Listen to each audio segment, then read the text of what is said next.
Welcome back to part 7 of a fast conversation about the Fast and Furious. I'm Korbin Zvokel, I'm Jackson Mahuron. and Jackson and I just watched Furious 7. We're almost to the end, and we're going to talk exactly for 10 minutes about Furious 7. Jackson, you'd never seen it. Are you ready to get into it? I am so ready. Let's go. This is a big one, and we're starting in 3, 2, 1. Obviously, we got to address the elephant in the room. This movie is the final installment featuring Paul Walker after his hmm tragic death in November 30th of 2013. I did want to kind of lay out a couple timeline things for you just to kind Okay. of set the stage. So they were doing Fast and Furious 6 in April of 2013. They were in the middle of post-production, and Universal really wanted to push out a sequel, get it moving super fast. And because of that, Justin Lin decided to not return for Furious 7 because he was in the middle of post production and they wanted him to be doing pre production for the movie at the same time. He couldn't Gotcha. really make that work. So they hired James Wan, obviously known for the Saw franchise, Conjuring, Yeah. all that. Great director, bringing in another hmm horror director to do this movie. And so they hire him in April of 2013.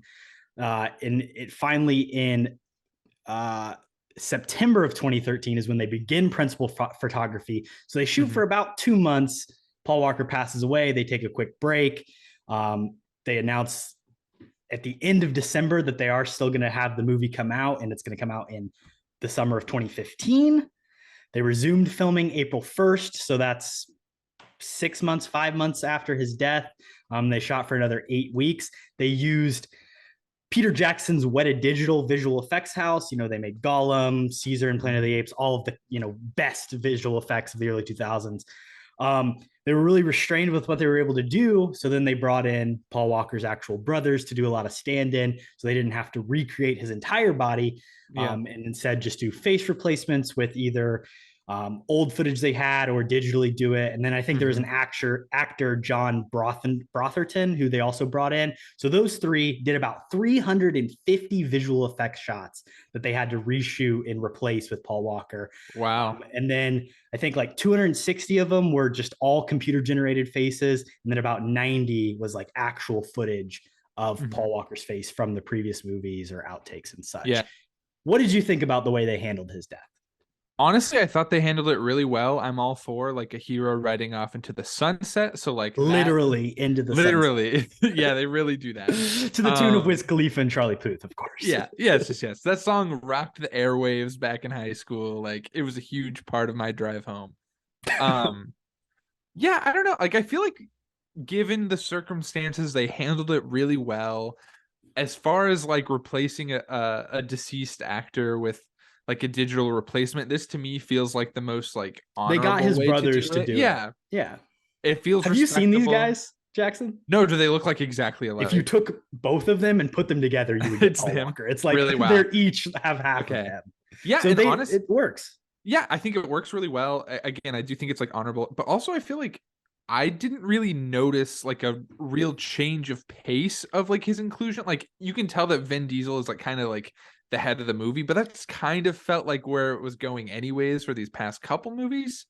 Yeah, he Um, definitely takes a bit of a step back, but that's kind yeah, of what they've been setting up slowly exactly. throughout. Like it feels Um, pretty natural to me. yeah, there's a couple scenes where it's just like if you're really paying attention, like Mhm. you can see the seams a little Yeah, bit, and especially like if you think about, okay, well, they're shooting the back of his head a lot in I this noticed scene. that at one Like there's a point. couple I of yeah. those, but in general, I agree. I think they handled it Mhm. really well. And yeah, I mean, given the circumstances, this is the best they could do, I would say. I agree. And No, I totally I agree. think it's much better, like you said, to have him ride off into the sunset rather than to have him die. hmm Or just like write him out completely because I could assume that was a conversation at one Oh point too. yeah. Like, do we just reshoot without his character at all? Or so I don't know. I feel like this was like the best, probably the best way to do it.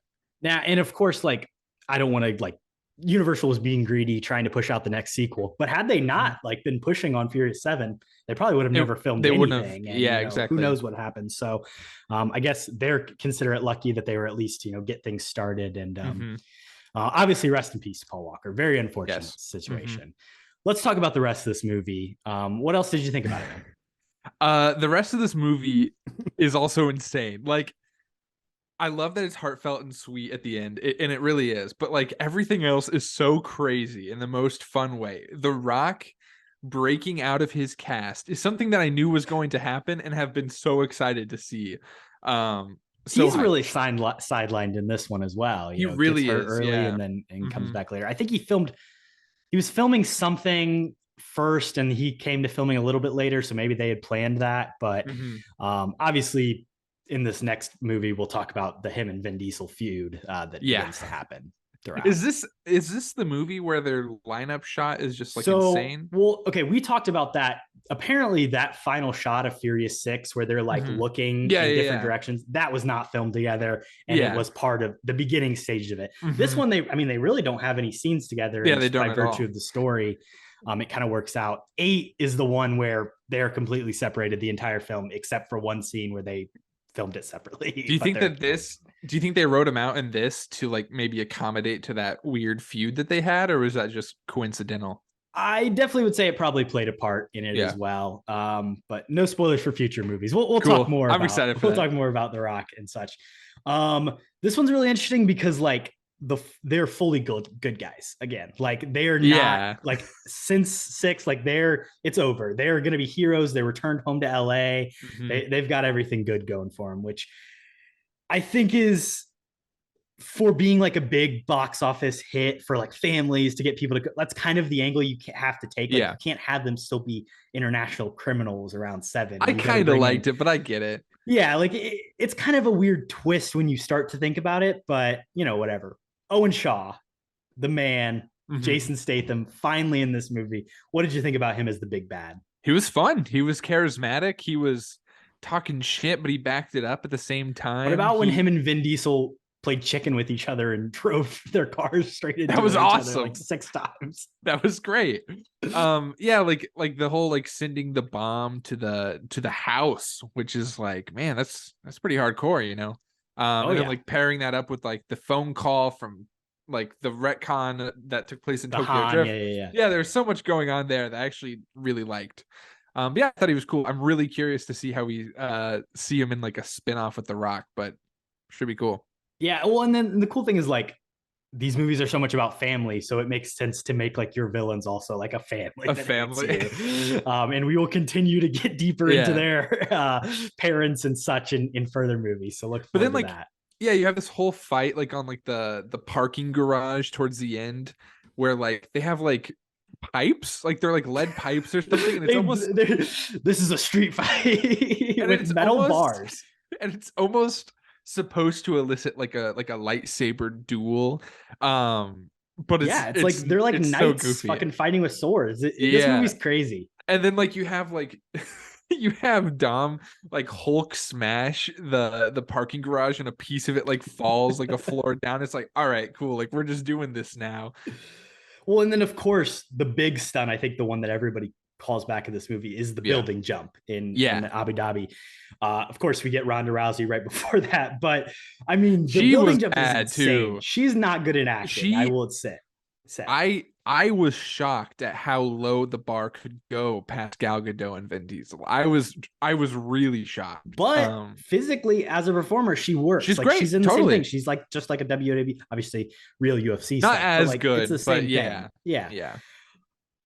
Movie has Kurt Russell. He gets the and title card. What did you think of Mr. Nobody's I appearance? I don't think he should be in these movies. I feel like he's too good for these. And then like he's so cheesy in this too. Like the whole like reveal of the Kevlar, and then like the camera just pans down to his other bullet wound where he like wasn't protected is so stupid. But yeah, I don't know. He's like he was campy in a way that I was like, okay, is he gonna turn? Like is he like a secret bad guy in this? And he wasn't, and it was just like, all right, I guess you're just in and out. Yeah, it's the weird thing of like you're bringing in your huge star Hmm. to like fit into this like special secret agent Yeah. world and James Bondy science fiction type stuff. It Yeah. it just doesn't work as well. He will again return as everyone Great. does. So look forward to that. Any final thoughts on this movie? I love that the cross just keeps getting like regifted to That people, and it's just necklace. like, where is this thing staying? Like it is just constantly moving around. Yeah, well, and also because it's kind of like confusing. You're like, how does Statham even have it? And like they end up showing you and explaining it. But like, yeah, it's like, what? How does Dom even keep ending up with this thing? It's so dumb. And I feel like he doesn't even want it. He's trying to give it away. It's true. It doesn't seem like he does. All right. Furious 7 is the official title of this movie. Where would you rank that amongst the others? Oh, I wish I remembered where our list is right now. Currently, The Fast and the Furious, Too Fast, Too Furious, Fast 5, Tokyo Drift, Fast and Furious, and then Fast and Furious 6 is the worst. So Furious 7. I'd put it just below Tokyo Drift. All right, I like it. And what's going to happen in 8 as the timer is going off? Is the Rock in this one more? Is it a Rock and Vin showdown? We'll see what happens. There's Maybe. ice. I'll say that. Oh, wait, I know so much about this one, actually. There's a submarine. I've seen clips. I've seen the torpedo. Love it. Look forward to that. Furious, Fate of the Furious, and then Hobbs and Shaw. Wow. Exciting.